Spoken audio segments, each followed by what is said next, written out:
I'm Peta Akawi, and welcome to Life School, the podcast. Each episode, I'll be chatting openly and honestly with a different guest about a whole host of purposeful topics.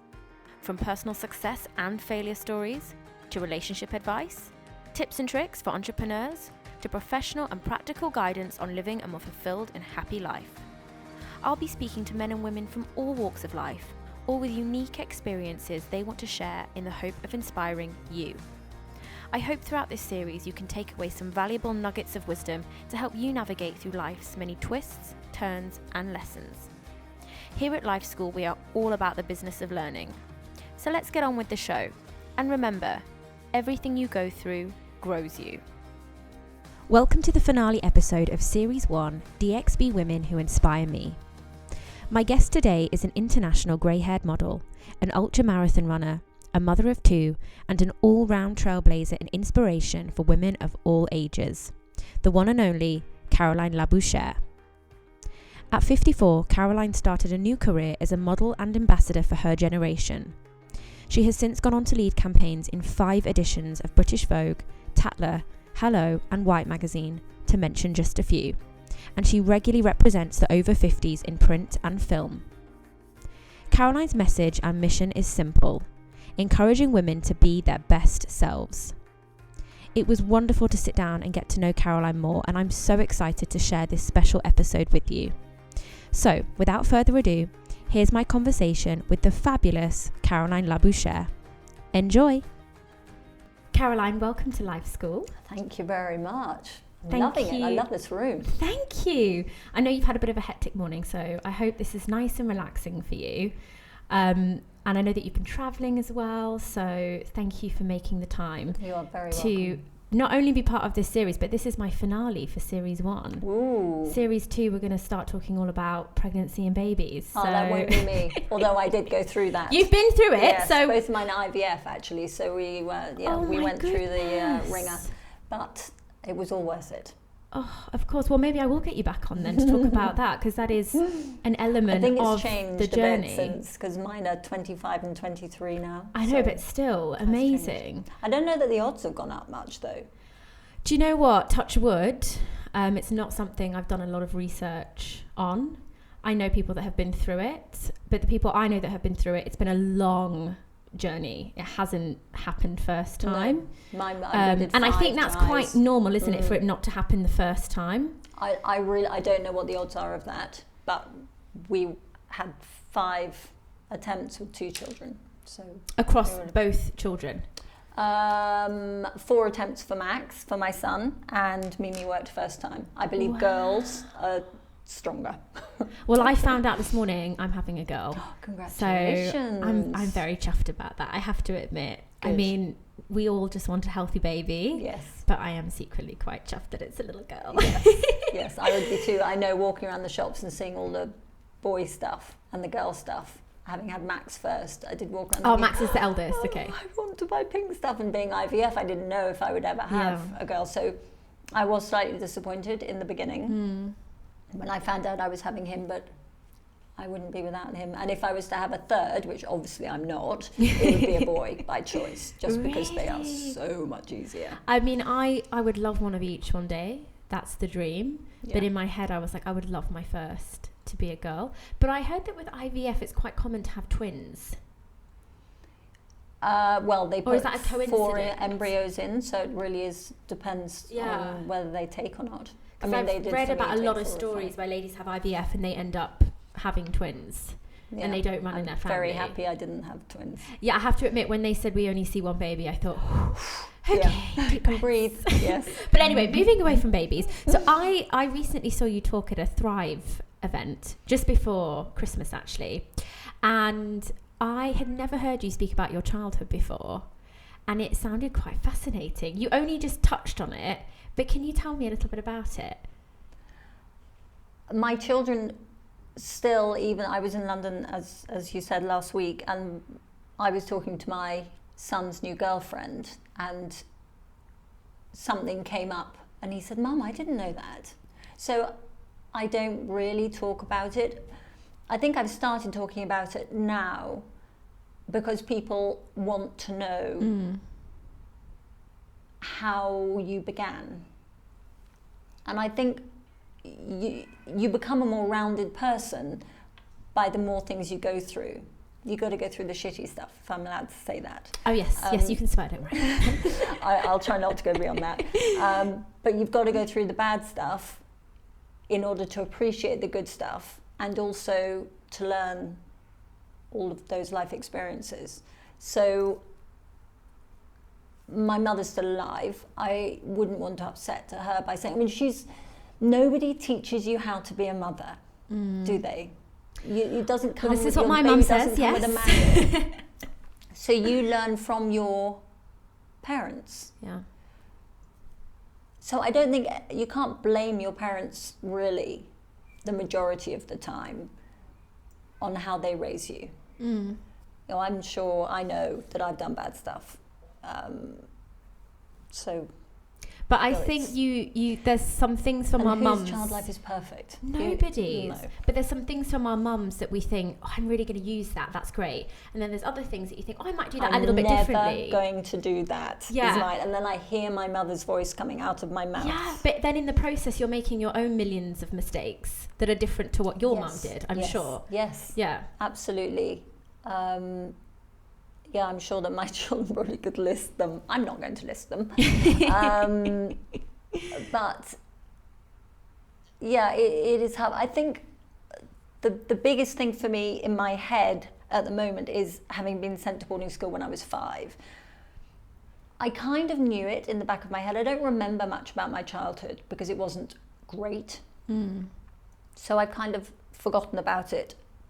So only about 2 months ago, I called Mum and I said, Mum, is this just my imagination, or did I actually go to boarding school when I was 5? And she said, oh, yes, you did. It was only for a term, but I had to sort my life out. And now my daughter's saying, Mum, get over it. You know, it happened a long time ago. And I'm thinking, but hang on a minute. Yes, it happened a long time ago, but I went to boarding school when I was 5. It's so little. Who does that? Well, you say who does that, but I think in the UK, for certain maybe types of families, that's sort of a tradition almost. Mine went when they were 8. Yeah, and that was because we were abroad. We lived, Dad was in the army. We moved house every 1 or 2 years, and it would have been not right in our position, I don't think, to have made the move so much, especially when kids get to about 8 or 9 years old, they need friends. Consistency. But I think I definitely have friends that went to boarding school from the age of 4, 5. Really? Some of them, it's had a long-lasting effect on their life in quite a detrimental way. Others, they loved it. Really? They had a fantastic time. So I think it depends on what your experience was. And also maybe the bits in between. When you are at home, how's your home life? Yes. I think. But for me, I can't imagine sending a little girl away to boarding school. Yeah, it's weird. So it sort of came as a shock to me a couple of months ago because I had never really taken it in. But it happened, and I'm fine. So. And did you mainly grow up in the UK? Yes. Okay, so born in London, Born in London. Okay. And lived in London with my mother and my aunt, apparently. I really have maybe 2 memories of that, and the rest are things that I've been told, like chatting to strangers on the bus, which I still do, and asking them home for tea, which I don't still do. I doubt you take the bus a lot in Dubai. I used to live on the bus in London, and I never take it in Dubai. I love that, and I do. And Max says, Mom, seriously, do you have to talk to everyone? I love talking to people. Yeah. And so many characters in London. Yes. So many eccentric people. And you know, here, if you talk to somebody, sometimes they reciprocate. Other times they look at you like you're weird. Yeah. Like you're mad. Yeah. Okay, so we'll fast forward. So before we talk about your modelling career, when I was researching you, I came across this amazing piece that you'd written. I can't remember the publication, but you were talking about when your husband lost his job and how you had to get back on your feet again. People must be so bored of this. Well, I hadn't really heard that story properly, and it really inspired me because nobody really talks about those kind of difficult times here, particularly financial, people don't really discuss it. And I've known a few people here who've lost their jobs, and it's really hard. It But if you happens have all a the good, time. it does. If you have a good network of friends, there is always somewhere to stay. People are always going away, and you can always stay in their house. So what was happening at that time? David lost his job. He was in the military. All the Brits were fired on the Thursday, and he wanted to stay. I wanted to just pick up and go, but he wasn't having any of that. We've got 2 dogs. We've got 3 now. At that time, we had 2 dogs. And people say, why didn't you just go back to England? Do you take your dogs back to England at great expense, and then David finds another job and you bring them back? Or do you sit and hope that your husband's going to come through? Yeah. As I said, I just wanted to go. I had huge expectations from my husband because he had been in the army for 30 years. He was the provider. I was the wife. I'd been brought up to be a wife. And he wasn't providing. And that was that was huge in my life. Learning to understand that I could step up. Yeah. Because it had never been a suggestion that I would step up and help, ever. So at the time, you weren't working? I had a part-time job at a school. Okay. My money's always been my money, and his money's been our money, because my money's always been pocket money. And for buying those things, when your husband says, no, you can't, you say, well, I'll use my money then. Yeah. So it was really hard, and a big wake-up call for me in finding my identity. And is that when this journey started of you discovering sort of maybe new facets of yourself? The seed was planted, I think, in becoming an independent woman. And that doesn't mean that I'm still a mother, I'm still a wife. But I now say I'm going away for a week, or I'm going away, I'm working. And so nobody is now relying on me to be at home 24/7 like I was before. And I was happy doing that. That was that job at that time. And now I have total freedom. Which is really liberating. It's cool. I love it. And so how long, was this a couple of years that he was out of work? How long Only did it take? 6 months. Okay. 6 months, but you use a lot of money in 6 months. Oh, yes. In this country. And Yes. we're not talking brunches or hair or nails or anything extravagant. It's just surviving. Costs, Yeah. a lot of money living here. Anything from dog food, which is really expensive, to my medication. I was on citalopram, but we couldn't afford that, so I stopped cold turkey, which isn't advisable. Which they don't advise you to do, yeah. But it's the way it was. But it also didn't help my mental state. No, it didn't. But we came out the other side. David was sitting in a coffee shop, and 2 friends of ours said, do you want to help us with this business? We need to take it into profit. If you join us, then we'll share the company. And so now he's working for himself pretty much, and amazing. Is happy as you've met him. He is in such a happy place. And he's so full of life and energy and positivity. Yeah. And how do you get through something like that? Because my husband left his job in May to start his own business, and I've been freelancing. That's hard. It's a huge decision, which I fully backed him on, fully supported him on. And I've been freelancing for 5 years, and my work is drying up. I'm finding it quite difficult at the moment. I'm pregnant. As everybody is right now. Yeah, and it's a real... Not everyone's pregnant. Yeah. Everybody's finding it quite hard right now. Yeah, and it's a real...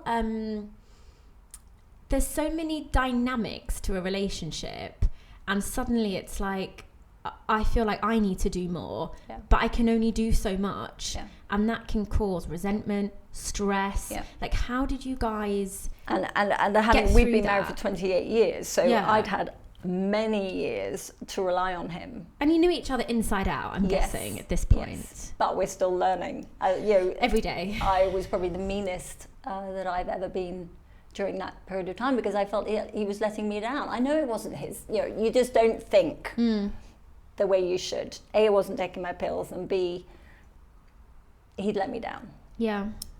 And my daughter was sleeping on a sun lounger in the living room in an empty apartment. We had to buy a fridge, which was horrible, and we had to buy a cooker, which was disgusting. Just completely different life. We were turned upside down. And in those moments when you are sort of scratching around for dirhams and you can't do simple things, for me it's always highlighted when I go to the supermarket. If I haven't been paid or we're waiting on some money, it's like, which I can't get all the essentials I need, so you have to prioritize, don't you? Yeah. Sometimes you feel like there is no end to this. How you don't know, do you? When is the end? Exactly. Did you have something inside you that went, no, we can get through this, we just have to be really strong and stick together as a family? Or were there times where you thought, no, we have to go home? We got the closest to divorce. Yeah. That we had in 28 years. So there were times where it was the worst that it's ever been. Because he went off to Kona during that period of time, because he had qualified for the World Championships in Hawaii. This was to do like an Ironman. Yeah. So he'd done his Ironman, he'd qualified for the World Championships. So you can say buggered off, that's all right. Pissed off, I was going to say. He pissed off to Hawaii and left me in this horrendous apartment with the dogs. It wasn't a horrendous apartment. The apartment was fine, and the people that let us have it on a monthly basis were incredibly kind. But left me in this situation. I was dumbfounded. I mean, what? I couldn't get my head around that. And Mimi on the sun lounger, taking her to school every day, and thinking, he's gone to Hawaii. Yeah, you almost think, how could you even contemplate thinking about something else now? I'd already paid for it. Yeah, but you're still going to have to spend money while you're there. So even if you pay for the flight, you're still, it's still using up more money. Yeah. But anyway, he went, and we're talking, and that was 6 years ago now, 5 years ago. And I still like him, and I still love him. And it's made you stronger, do you think? Oh, absolutely. I think men, I really believe that men are wired differently to us. Oh, 100%. And I think men have this, and sometimes I'm quite envious of it with my husband, that they have this amazing ability to sort of compartmentalize. And I just worry constantly. Yes. And I'm worrying about 10 different things at once. But also you're a mum, or you're soon to be a mum, so you have to be able to Well, I think we're just wired things. like that. I could be doing something, but at the same time I'm worrying, and I've got a list of things in my mind. Whereas men they can just shut off. What's the point in worrying about it? It is what it is. Yeah, Let me now think about this. And tomorrow's another day. And I'm just like, I cannot just switch off. No. I remember getting home, having had Max, my first baby, getting home and just crying. And David was saying, what's wrong with you? I mean, A, it was my hormones, but B, it was, he is my responsibility. This is it now. And David's saying, but he's our responsibility. And I said, no, he's not. I gave birth to him. He's totally my responsibility. Yeah. If you leave, which you can do at any time, he's mine. Yeah. I know, it's so overwhelming. So overwhelming. So if that happens to you, it'll be okay. It's the baby blues, right? I've been warned about this. I mean, look, I have probably cried every day since I found out I was pregnant. My gosh. Just purely from hormones. Well, you make me cry. But not even like crying because I'm sort of stressed about having a baby. I'm just emotional. And sometimes it's happy tears, sometimes it's angry tears, sometimes it's don't know sad tears. Sometimes it's like, I don't actually know why I'm crying. I'm just crying. Yeah. The other day I said to Rami, I'm really lonely. I just feel like a few of my really close friends have left. One of them's actually just come back, but and I don't have a huge group of friends. And I said to Rami, I'm really lonely. I don't have a lot of work. And Rami's like, get a hobby. What hobby would you like to do? I'm like, I'm not looking for solutions. Sweet. I just want to have a good cry and feel how I feel. Yeah, empathy. Yeah, so I think that that's why I'm so fascinated by relationships, because it's such a big ask to share your life with someone. It is. And you don't know what's going to be thrown at you. And you need to make sure that you pick someone that you ultimately like and can muddle through things with. Yes. And sometimes you don't know how that person's going to be until you're facing that issue. You might have an idea, but then you can be really surprised. Well, I had no idea how my husband was going to react when I was naked in Vogue.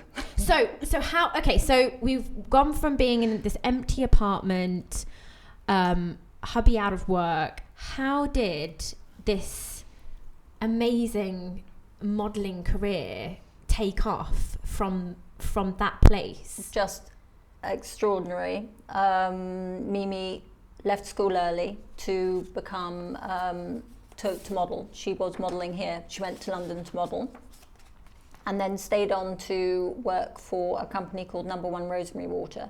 They were interviewing grey models. They were looking at Maya Musk, for example, and she showed them a picture of me. It said, "My mum's grey." And they said, "Oh, let's fly her over and we'll have a look at her." My mum's great and also very beautiful. I don't know if she said that, so they flew me over, and we got on really well. What is still weird is that I don't ever remember thinking I couldn't do it. Why was I not thinking, "You've never done this before"? Yeah, why me? Yeah, what? I didn't ever think that. Or was it because you just gone through so much, you just thought, well, what have I got to lose? I don't remember even having that. Or it wasn't even that thought. calculated? It wasn't. It was just interview, yes, we like you, we think you can do it. 9 different photographs in one day. Well, I don't know, isn't that normal? Apparently it's not normal. It was incredible. And so that was your first I big had job, modeled, as it were? It was my first paid job. I had done a couple of things with Mimi and felt very inadequate and very in awe of her because she was the model in the family. Yeah. No, I've seen Mimi in action, and she is breathtaking. Very professional, and I'm now professional. Yes. But at that point, so that was back in 2015. I'd had a go, dipped my toe in, and did you love want it? to go back. Not then. For the Rosemary Water, loved it. I literally came back to Dubai thinking, that's it. I'm going to be a model now. Yeah. I felt very brave because I'd gone back to England to do this by myself. I don't have money, and I just had this sense of self, really, that very I empowering. was able to do something alone, which I had never done. And did it just snowball from there? Yes, really. I gave up my job, I think it probably in March, and the shoot was in January. What sort of work were you doing? I was a receptionist Okay. at Jess in Arabian Ranches. So something completely different. Completely different. Yeah. Wow. Yeah. And it was the best thing I ever did. And so you said that was in 2015, that first shoot? No, the first shoot that I did with Mimi was in 2015 for Harper's, but didn't feel great doing that. And so, I mean, you say casually Harper's. I mean, that is quite a big deal. Was that again? It wasn't Harper's UK. So Harper's Bazaar Arabia. But did they say to Mimi, we want to shoot models with their mums? Or? Yeah, it was a mum-daughter thing. But still, that's a pretty amazing thing to have in your portfolio. Yeah, it is. But to me, this Rosemary Water thing was serious. It was a paid job. Yeah. Paid and in British Vogue, and I was in 8 times in British Vogue. I mean, wow. In the first year, which really Your family must have just been so proud of you. They were pretty astonished, as I was, that it had all come off, and they were so pleased with the pictures, and one picture would come out after another picture, and I think, wow, I did that. I did that. I can do that. So yeah. Amazing. And what's been your favourite shoot or job that you've been on? That is so hard, because I think this latest underwear, it wasn't a hard shoot. It wasn't a challenge in any way, but working with Mimi I feel an equal footing with her, I'm very proud of. I mean, those photos, they're pretty awesome. The couple I've seen on Instagram, wow. Yeah, I'm really, really, really pleased. But I've worked with some really lovely photographers, and all the teams. There isn't any competition with me because I'm different. I'm not a young model who has a lot of competition. Do you know what I mean? Oh, if you go and sit in a waiting room, you've got a line of brunettes and a line of blondes. Yeah, So I mean, everyone is really kind, and I haven't yet come across anybody nasty. So all in all, your experience has been a really positive one in that industry. Yeah. And what does modelling mean to you? It's, as I said, it's given me my own identity. I am Caroline. I am. It's given me a voice, which I didn't have before, and now I'm going through the whole medical process and trying to, you get to a point when you think, what am I doing? What am I doing this for? And where am I going? I'm still not absolutely sure where I'm going with it, but I now want to encourage women to get tested for all the things that they should be getting tested for in their middle years. So, mammograms, smears, all of that stuff. And literally went to pick up my HRT yesterday, and I have a cyst, so I can't go on HRT. And then I've just had I have to have a colonoscopy also, because there's also something abnormal there. It never occurred to me to get any tests done until I started on this road of saying to you, you're 55. I've been working on my skin. I've been working on working out, everything outside. And now I'm suddenly realizing, hang on a minute. Yeah. There's an inside, and you need to be looking at that. And now you have a platform, you can kind of bang that drum and tell people. I mean, the only reason I went for my first smear test was because of the smear campaign that they launched in the UK a few years ago, where celebrities like smeared their lipstick. Yes, I've seen that. I can't remember what the hashtag was, but and I started seeing this and I was like, oh, I haven't had a smear. I'm kind of the right age here. They don't send you a letter like they do in the UK. Right. It's all private. You need to book it yourself. And I started down that journey. Right. And so it does work. People have to talk about these things. You cannot just ignore them. No. And HRT, it's a good idea to go on it before you're menopausal. Oh, okay. Also, because your skin is better with it. You don't even start your hot flashes. Your skin texture all over your body is better. You don't get your festoon blind inner thighs and your bingo wings and your... I mean, look, you're going to get them, obviously, but you get them in a lesser version. I think I've already got the bingo wings. You'll sleep better. It's definitely worth checking it out. I think our hormones are so complicated, and I've only had a taster of it over the past few months, and it's wild. Yes. When you don't feel like you're in control of your own emotions, it's really bizarre. And that's something men don't understand. No. Sometimes we don't even understand it. We don't understand either. It's like, I have no idea why I feel like this. Everything is okay. From the outside, everything is hunky-dory. Yeah. Why do I feel like I'm carrying the weight of the world on my shoulders? That's why when I came to Dubai, I went off my citalopram. So this was, 10.5 years ago. Because I thought, I'm going to live in Dubai. It's sunny. I have a lovely house. I have a swimming pool. What is wrong with the world? Then had to go back on it 6 months later. It didn't work. So yeah, we are confused. We're complicated. Yeah, and it comes down to what's within. That's what I've realised as well. It doesn't, because in a way you think, well, once I've got that job, I'll be happier and I'll be okay. Or once I've moved to that apartment, everything will be better. But don't you think we have to stop thinking that life is ever perfect? It's never going to be perfect. Yeah.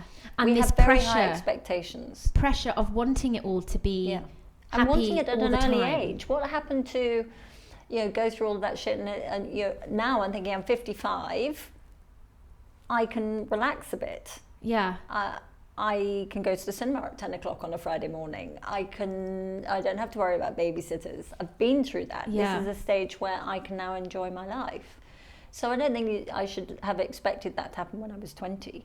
Well, let me ask you this, because I'm sure there'll be people listening that are in the exact same boat as me. So I am 29 in April, and I have had lots of different jobs. I've never really known what I want to do exactly, but I've always hustled. I've always had lots of different things on the go. I'm just learning to hustle. It's exhausting. But the problem is I've been hustling I left school really early, and I lived and worked in London from the age of 16. And long story short, I've kind of come to this point where I'm like, I don't really know what I want to do. And I'm also really tired of hustling, because what am I actually hustling for? I'm working hard, but I'm not working smart. What is your advice when you are sort of confused, or maybe at a crossroads? That's a very big question. What do you, because, and I don't expect you to have all the answers, obviously, but I think your 20s can be the most confusing. I wouldn't be 20 again. Neither would I. No. It's because society says that we should be married. Enjoying ourselves. You haven't got to worry about the whole dating thing anymore, because that's a whole lovely husband, and I'm another very ballgame. lucky. But society says we should be enjoying ourselves and having but why is society But then saying on the other that? hand, society says that we need to be making something of ourselves, and we should be having these. But we can all and then be it's like different. I don't know what I should be doing. We're not all the same for a start. I was not brought up to be a career person. I never had a career. I would say this is my first career. So I started that when I was 53, January 53, and I was 54 in July. I think you expect too much of yourself to assume that you can do everything. I'm not saying you shouldn't be happy, but you don't have to be your happiest right now. Everything doesn't have to be now. You just have to ride the roller coaster. There will be times when you've got your babies where you think, what the heck am I doing? I just want to get away from here. And I do remember saying to my kids, I'm going to change my name. Don't call me mummy anymore. And I think that's perfectly normal. And I think it's okay to feel like that. So I think it shouldn't be quite so hard on yourself. Yeah, I think we could all be a bit kinder to ourselves, couldn't we? And I think I do have this sort of feeling that it will all work out, and you don't need to have it all figured out, because I do look at people like yourself as well, and I look at my mum and I think, she's discovering things now that she enjoys and new things in her life. And what if I had discovered them all in my 20s? I know. And there's always something new to discover as well. So you're never going to have it all figured out. There's never going to be a day where it's like, okay, I'm done now. I've cracked it. I've got it all figured out. So what is it that we're actually getting stressed about and working towards?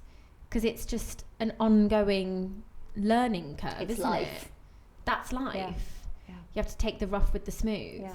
But because I think it will make you a better person in the long run. Yeah, and I think that there's a lot of people now, like we said, that are out of work, that are being made redundant, that are struggling, and sometimes logically you've got to take the rough with the smooth, but I think it can be really hard in those cases to sometimes pick yourself up. Yeah, and you people say to you, there are people much worse off than you.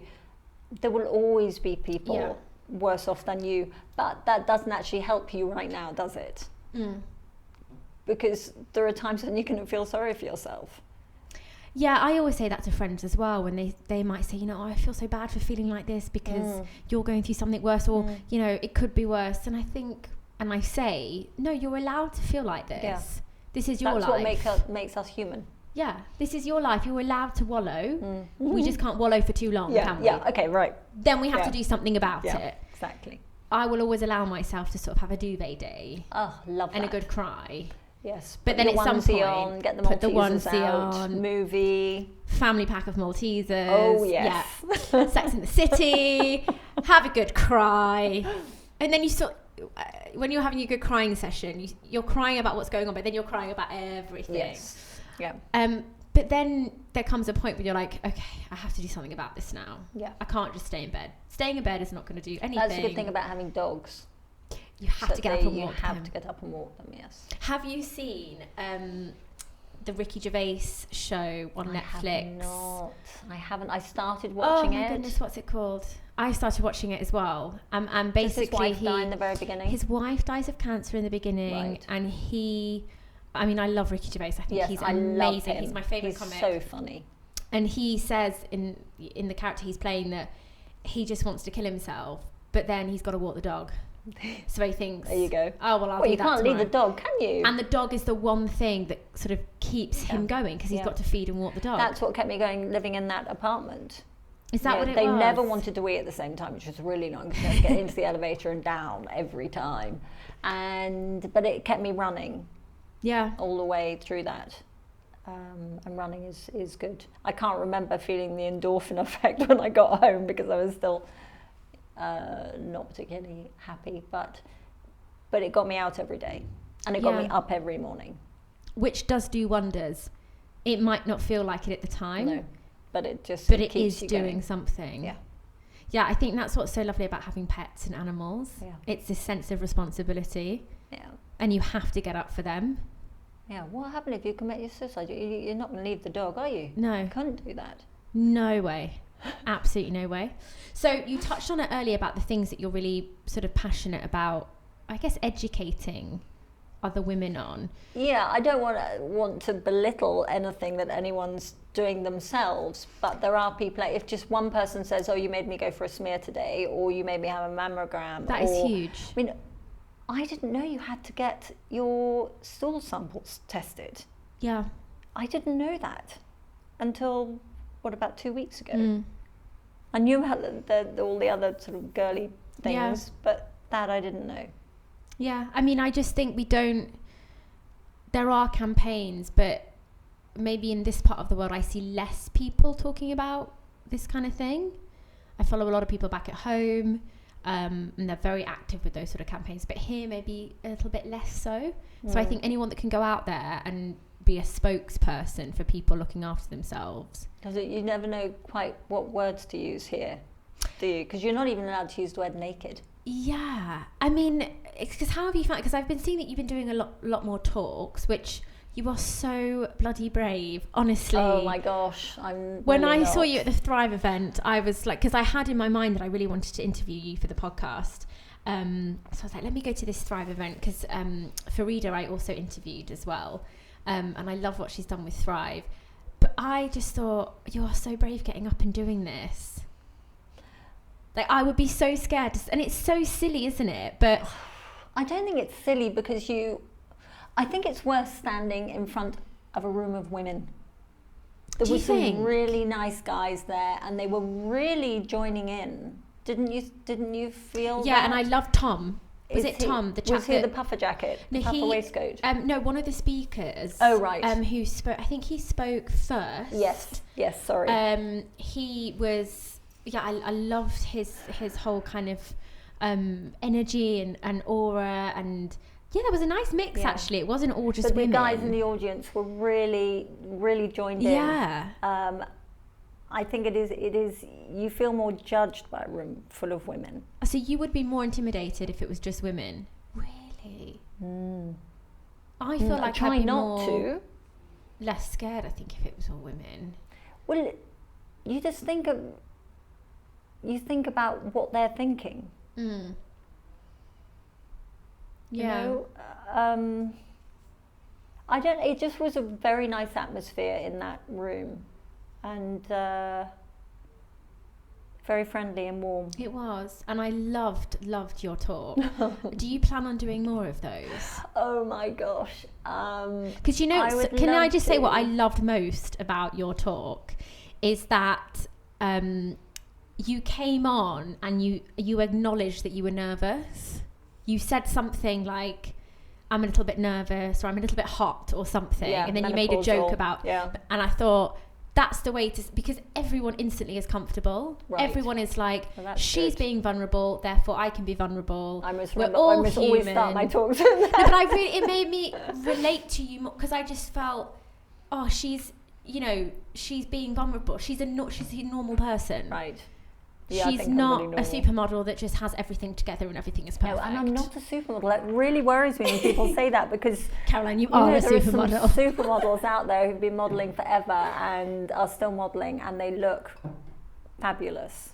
So I'm a model. So. Well, you're a supermodel in my eyes. Well, thank you very much. But yeah, do you plan on doing more talks like that? Because I think this is something that you are. If I'm invited, I always say yes. Always. I think that is another change in my life. I never know what email or invitation I'm going to get any day of the week, and I say yes even if it really scares me. I was on a panel in London in gosh, I can't even remember where it was, but literally they sent an Uber for me. I went, did the talk and came back, and I was well out of my comfort zone going there. Walked in and thought, oh, okay, I can do this. But actually it was really nice, and the women were awesome, and that was all women. And did you so you were nervous, but you enjoyed it? I thoroughly enjoyed it. I always enjoy it because it's a new experience. B, once, maybe like you said, maybe once you've made yourself vulnerable, you're going to have an easier time than going in there and getting their backs up. Yeah. Maybe that's the difference. Because women, you're either going to go one way or the other. Marmite. I think of myself as Marmite. Really? Yes, I do. Doesn't everyone just love you? Marmite? No, I'm sure they don't. Oh my gosh. People that are Marmite to me make me think of people like, I love Marmite as well, but people that are Marmite are like Katie Hopkins or... I like Katie Hopkins. I find her quite funny sometimes. Or Piers Morgan. I love Piers Morgan. Piers Morgan, I do have to admit, sometimes I do agree with some of the things he says. I agree with Not quite everything. a lot. Quite a lot. But Let's not even go there because we might fall out. Well, we won't fall out, but people might have things to say because those sort of polarising characters, everyone starts. You were right, they are Marmite. But they're but Marmite maybe if to me. I said everything that was on my mind rather than thinking about it before, I mean, give me a couple of glasses of champagne and I might become Marmite. You might become more Piers Morgan. I might, yes. But that's also so refreshing. I think those kind of people are really brave because I think, at least they're saying what's on most people's minds. That's what I love about it. But I tried to do it. I did a YouTube video and I said some of the things that I think, and then so it was edited and sent back to me. I said, I can't put this out there. I can't do that. I would worry. I'm not nearly brave enough. I would worry about, well, YouTube, obviously it's going out internationally. I sometimes worry, I won't even comment on certain groups on Facebook here just because of the part of the world we're in, just in case I say the wrong thing or I get a little bit paranoid. But I think... Quite rightly. Yeah, I just err on the side of caution. But I do think that people like Piers Morgan aren't afraid of people to disagree with him, and he's okay with people disagreeing with him. It's okay to not all have the same opinion. Yes. And nowadays it does seem a little bit like we all have to kind of agree with each other. Which and really pisses me off. And it's okay to not agree on something. You can still get on with someone and be friends with them and have a different opinion. Yes. But you're not allowed to say it out loud. Yeah. Or you have to be really careful with the words that you use. Yes. And then even upsetting people when you didn't even mean to upset people. Yeah. And people putting their perceptions of what you've said or you've written, which is nothing. I certainly didn't mean that. Yeah, that wasn't and aimed I'm at you really personally. sorry if you thought that. Yeah. But I didn't mean it like that. And then, you know, do I apologise or don't I apologise? Because that was your perception, therefore that's your fault. I know. And do you as you've gone through life, have you got more confident with just saying what you think? Because sometimes I think it's... Age can do that. Yeah, because I sometimes feel I can't always... I don't have the confidence to always say what I really think, and I can't wait for that insecurity to shed. I do have the confidence, but there again, you have to be careful what you say when you're in certain situations. Of course. And if I was on something like Loose Women, My favourite show. I'd probably, I don't even know what would Caroline, happen. how do we get you on Loose Women? I don't know, but then I probably would become Marmite. No, but Loose Women is the reason I started my podcast. Because I want to have a panel show eventually. Right. I'll be on that. In a podcast forum, filmed maybe as well. It's what I'm working towards. Got to start somewhere. Yeah. I watch Loose Women every day, and I love how they are allowed to say what they think. And there are a bunch of ladies that all have very different backgrounds and experiences, and they sometimes get really fired up, but they genuinely get on. And as soon as the show's done, they're off air, and it's forgotten about. And I love that. But it's not forgotten about out in the big wide world. It's not, and people write things about all them. over the paper, but it does get people talking, and they're always. But they're not going to fix it. But they're always very respectful. I never find them disrespectful. But they are a bunch of women saying what they think about certain topics, right? And they all have very different opinions, and I really like that. And they all have a really healthy debate about things without people getting offended or getting upset because they don't all agree with each other. And I love that. We need to get you on that show, Caroline. You'd be amazing on Loose Women. Cringe. You would be amazing. Okay, well, when you start that, I'll be on your show. Okay, amazing. So that can be the warm-up for Loose Women for you. Okay, all right, yeah.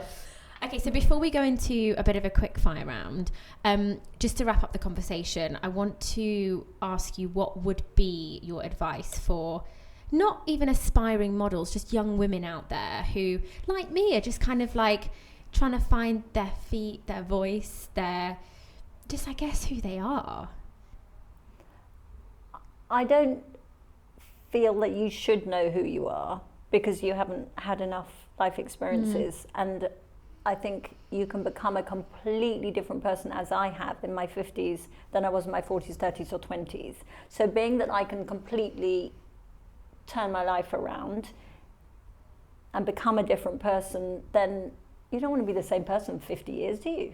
Yeah, that could get boring. Yeah, that could get boring. So you could be Madonna, for example, and change your life around every 5 minutes, like she used to do. The queen of reinvention. Yes, there you go. And that's much more fun. Yeah. So don't be worried about doing something now that you're going to do for the rest of your life, unless it's your passion. So Mimi's had lots of jobs, for example, and each one of them has taught her a lesson. And now she's doing a job that she really loves. She only started in January, but she loves it. I can't imagine she'll stay in it forever. But, so she was unhappy. Now she's happy. Who knows what's going to happen next? So don't stress too much about getting it right now, I don't think. Yeah. But try to be happy also at the same time as all of that shit's going on, because you only live once. Yeah, this is the thing, isn't it? You've got to enjoy the ride at the same time. Yeah, but there are levels of enjoyment. Yeah, there are. Yeah. And not every day is going to be blissfully happy. And I hope I'm not peaking right now.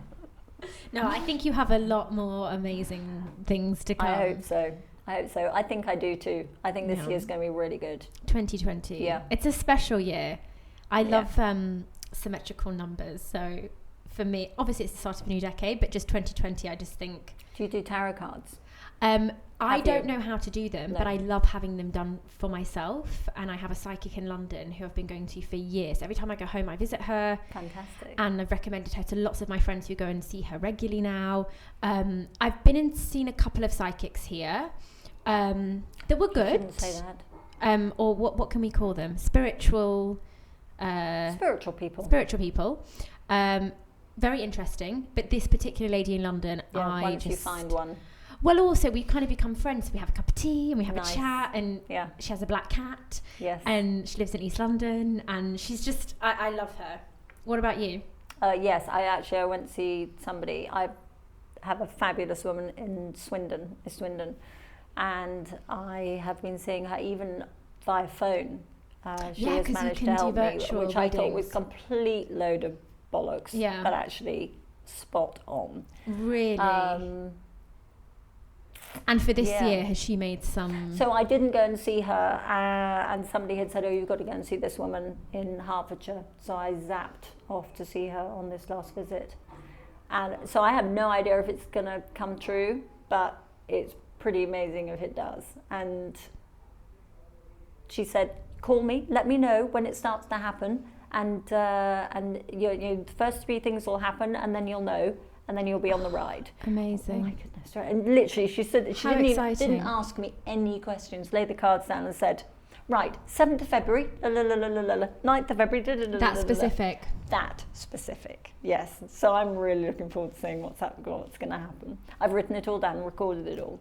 So yeah, you have to, because sometimes you go in and then you come out and it's all a bit of a blur. Yeah. So you have to record it or take notes so that you remember certain things. Yeah. I'm actually planning to go home in a few weeks to see my mum. And I might pay a visit then, because I haven't seen my lady in a year or so. And I'd like a bit of clarity on a few things. Yes. Just for me, I do take it with a pinch of salt. Yes. My husband thinks it's outrageous. I don't know, my husband. He thinks it's ridiculous. But it gives me a little bit of a boost. Yeah. I just think. And it isn't like, if you made those things happen, then all well and good. Well, it's almost like a self-fulfilling prophecy, because if they say this and this, you put that energy out there then and attract it to you. Exactly. And then good things happen. Exactly. So that can only be a good thing, right? Yes. If it makes you feel positive. And I mean, so far, everything my lady in London told me is going to happen has happened over the years. Yes. She told me I was going to move here, I was going to meet someone, I was going to have a baby. Like, she's told me everything. Yeah. And it's all happened. Love that. So, and I love it. I absolutely love it. And I did actually have a reading from a lady on YouTube. She has her own YouTube channel, and my friend had a reading with her, and I emailed her my name and my question, and then she recorded a reading for me. And it was incredible. Really? Yeah. And it really, because I wanted help with a specific thing, and it really changed my whole outlook on the specific thing. And it just gave me clarity, and it just gave me peace of mind. Wow. And it was amazing. And now I watch her videos every month. She does, obviously they're general readings, the YouTube ones. Right. I'll have to get the name afterwards. Yeah, I'll WhatsApp it to you. And she was incredible. So I love anything that is kind of going to build you up. Build me up, give you give me positivity. And help me work on myself. Yes. I love anything like that. I'll try anything. Yeah, me too. Yeah.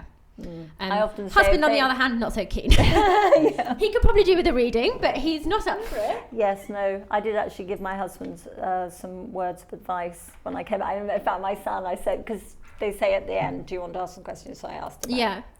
So I said to my son, do you want to know what she said? And he said, no, I don't. 20 minutes later, so Max, she said. I could not tell him. I know, my husband that's always like, yeah, but you've seen her so many times now, and she can probably look you up on Facebook, and she knows your friend so-and-so. And I'm like, yeah, and?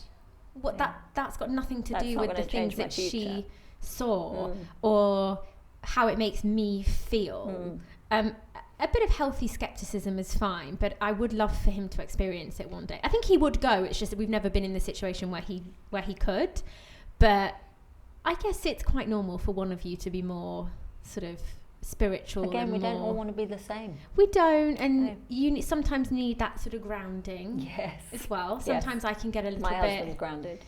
Yeah, sometimes I can get a little bit carried away. I go on feelings a lot, and I go on like. Your hormones. My hormones. But I do think my gut is usually right, though. When I don't listen to my gut, it always backfires. Yes. Yeah.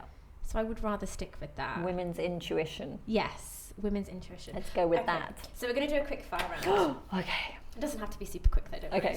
Okay, best piece of life advice you've ever been given? Always take one thing off before you leave the house. I love that. Was it Coco Chanel? I have no idea. My mum used to say it. It's a very, very famous saying. Yeah, I love that. I could Google that. Especially for someone like me that wears sometimes goes overboard. Headband, necklace, bracelets. Favourite tool or app for helping organise your life? Oh, my calendar. But even Waze telling me when I have to leave home. Yeah. Waze is, I've been told, people keep saying to me, use Waze, not Google Maps. Yeah, no, Google Maps, and also it doesn't tell you the speed on Google Maps. Yeah. Waze does. It tells you the actual speed you're going. Biggest pet peeve when it comes to business? Oh, not being paid on time. Yeah, I feel you. That's a biggie. Yeah.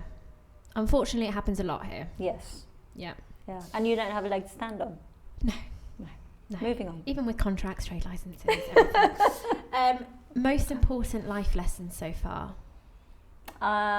Saying yes to everything, which I never used to do. Home was my safe place, and I would actually cry if I had to go somewhere. Not just out in the car, but getting on an aeroplane by myself and leaving my family was a huge thing, leaving my home. Because it was my responsibility. Saying yes to things even when they terrify you. Yes. Yeah. I think we could all do with a bit more of that, I think. If you could give your 18-year-old self... Oh, people always ask this. One piece of advice, what would it be?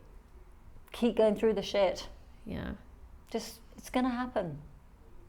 Yeah. Life isn't perfect.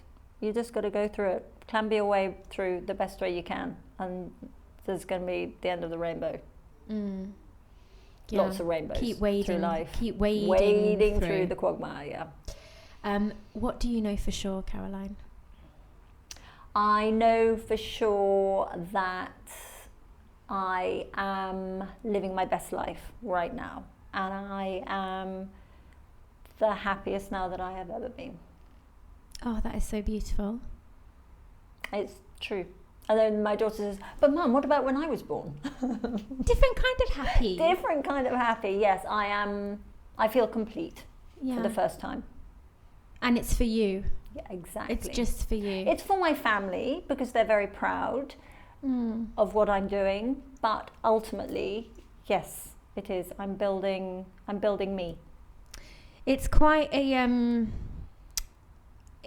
daunting realization when you marry someone and you think, oh, that's it, I'm going to be happy forever, and then you realize, oh, unless I'm happy, then I can't be truly, truly happy. Someone else cannot. I don't ever remember thinking that though. I know what you say. I consciously, I believe I have married the right person, but as in, I know that if I am foul to be around, especially at the moment, when I'm not feeling like I'm on the right path or I'm not happy, no one else can figure that out for me. But I was happy being a mum, and I was happy being a wife, and I was happy being wife of. I used my husband's I love number. Being a wife. Yeah, I love it. But literally, I would go to the medical centre, and I was 517289. Yeah. I didn't have a name, and that was fine with me. I was totally accepting of that being my life. Yeah. Oh no, and if you're happy, that's all that matters. Exactly. You don't have to have a huge career, but when you feel like there's a little bit missing, you're like, but you can't quite figure out what it is. But I didn't ever have that expectation of anything. Yeah. I mean, I certainly didn't think life was perfect or didn't think it was happy, but I was never looking for anything else. So I joined lots of through my life. I exercised with the soldiers, or I did some sort of a course, upholstery. So I always had something going. Yeah. So they were sort of filling the holes. Do you know what it is? I think the way, like when you say that, it makes me feel like we have this, and actually a girlfriend of mine said this to me the other day. She was like, why do we all think we have a calling? Why are we all told that we are searching for something? Yes. Just be. You'll figure it out. Why are you putting yourself under so much stress? It's okay that you don't have loads of work right now, or a high flying career. But actually it's not. But why is that? It's fine. That will come, or it won't come. Something else will happen. So totally. Yeah, it comes back to that, just giving yourself a bit of a break, and who knows what's around the corner. Yeah, something even better than you thought. Yeah. Well, a little girl. Yes. Yeah, and only one. Yes, and only one for now. Caroline, thank you so much. You're so welcome. I'm going to put all your information in the show notes. So your Instagram handle, website, and when we do the panel show /podcast. I would love to invite you back. Right, we'll do that. That's a date. And we'll pick lots of interesting topics to debate. Super. Yeah, I'm looking forward to that. In a respectful, PC way. Yeah, that's what worries me. Caroline, thank you so much. Thank you very much. Thank you so much once again to Caroline for her time and openness. You can find further information on Caroline, including her website and social media handles, in the show notes below. Now, before I wrap up the final episode of this series, I'd like to thank everyone who has supported the podcast so far. Thank you to all the incredible women who have shared their stories, and thank you to every single person who has downloaded and listened to an episode. It really means a lot. I'm super excited to announce that recording for Series 2, Bumps and Babies, is well underway and will be launching next month, so stay tuned. In the meantime, you can keep up to date with all our news and guest announcements by following us on Instagram @LifeSchoolME. And finally, I would be so grateful if you could show some love and please rate, review and subscribe to Life School ME the podcast to help us reach and hopefully inspire more listeners. Thank you for listening to Life School. Conversations to inspire action.